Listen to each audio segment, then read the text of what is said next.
Hi guys!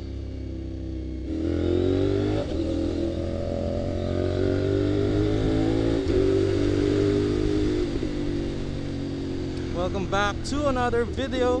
For today, tayo ay pupunta sa VMAX. Sama ko si Jeng, yung kasama natin sa Perea last time.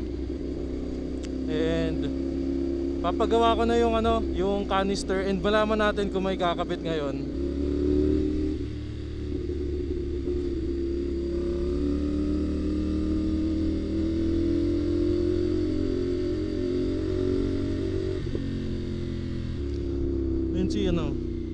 Si Jing, nandun sa kanya yung exhaust or yung canister na ipapaayos namin.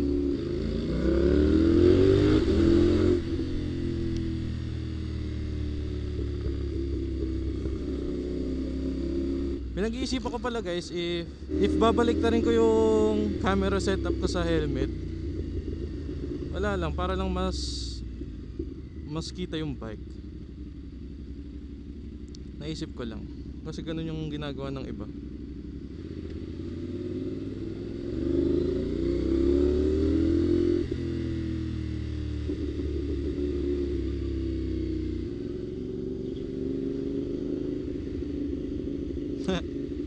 Magana yung side mirrors. Nawawala kasi yung yung MVR1. Yung isa pinahiram ko kay Rich. Yung isa tinago ko, pero hindi ko lang kung saan ko tinago. Pero may papahiram sa atin si Nobu na MVR1. So yun na lang muna gagamitin natin. Namimiss ko kasi mag side mirror. Yun talaga, character development.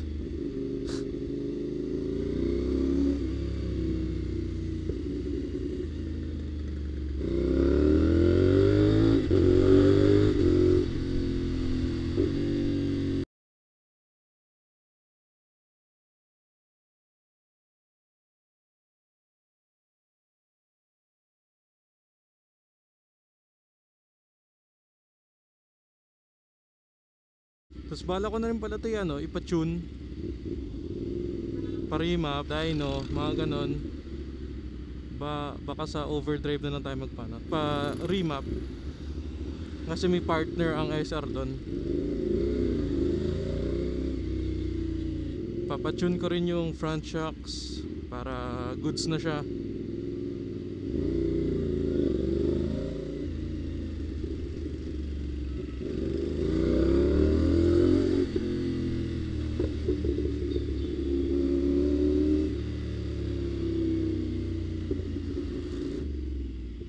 Medyo malapit na tayo sa VMAX. Diyan lang naman yun. Paglabas mo ng palengke Tiangge ng or Tiangge Taytay, diyan lang yun sa bungad. Kaya hindi nyo mamimiss. Ayun, nagpasan nyo lang tong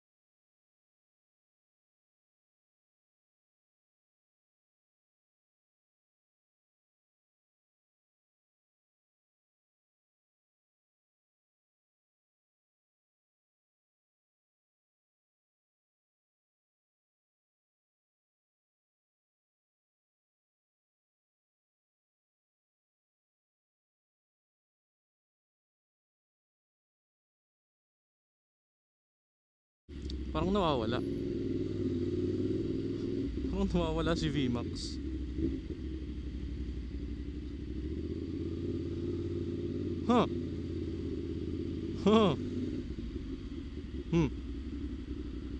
Nilagpasan na natin? Hindi pa ba? Hindi ko maalala eh. Ito yata yun. Dito na nga tayo. Pero ang sikip.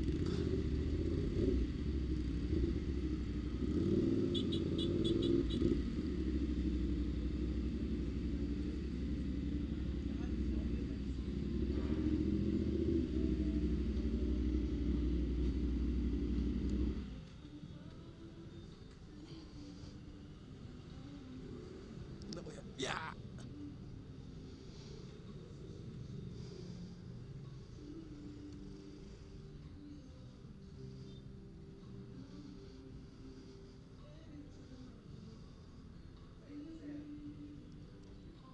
May lang.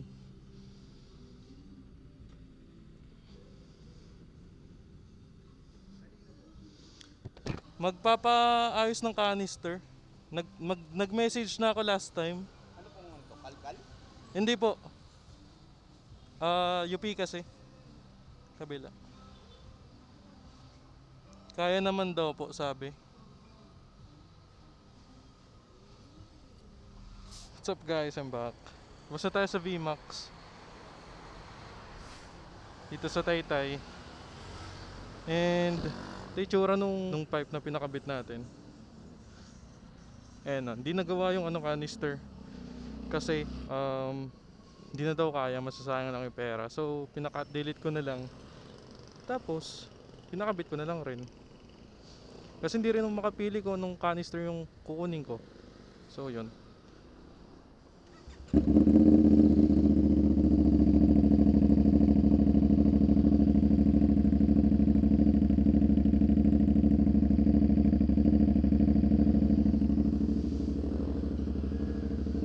Okay naman siya guys. Malakas. Sobrang ingay. Good morning my dear neighbors.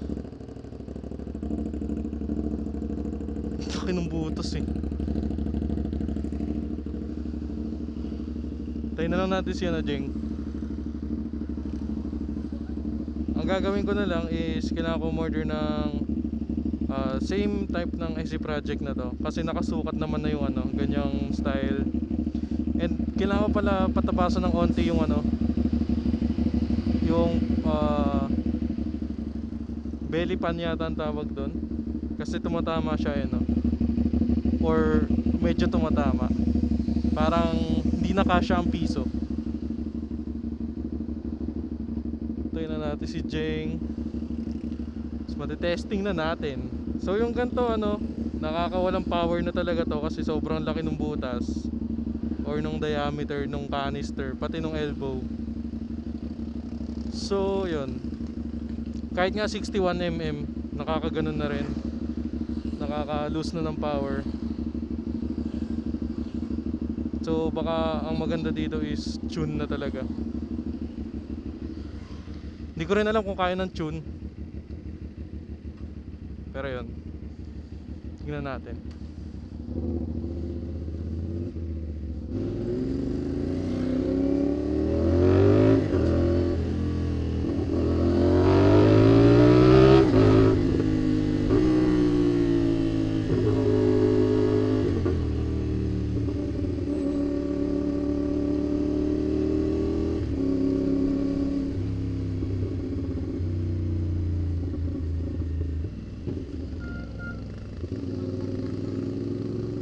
Approve.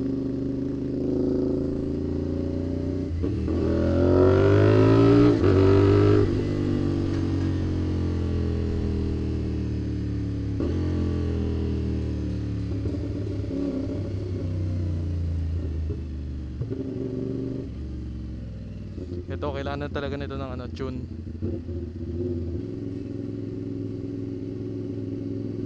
Ganda ng tunog.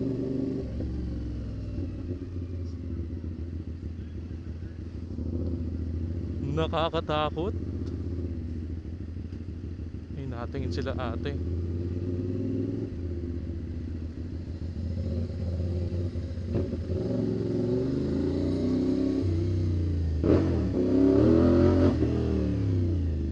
Ang sarap.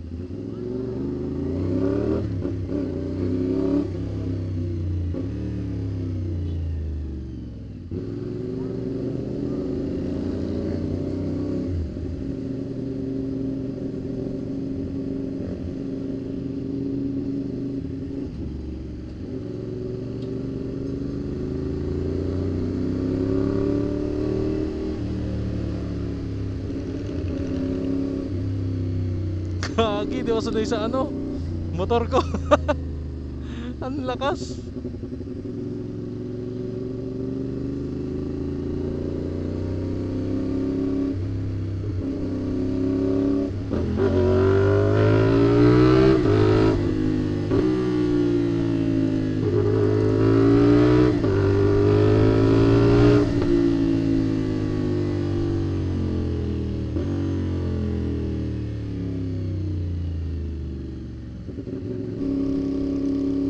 For sure mas lalakas yung ano, fuel consumption ko nito.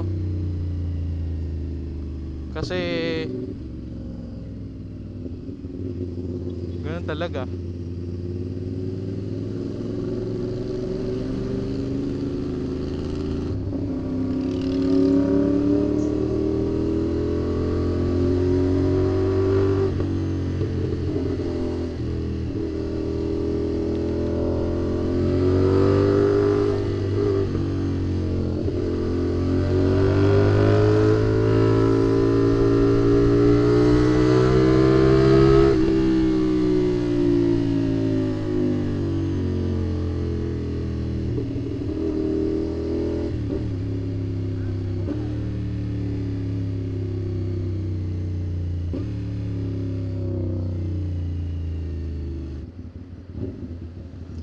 Ang lakas.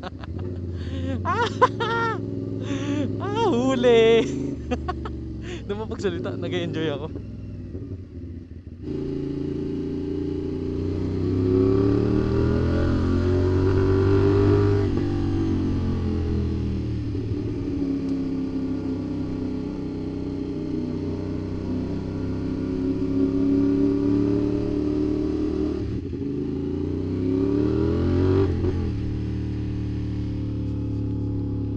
Damn! Freaking love my bike. Parang bago eh.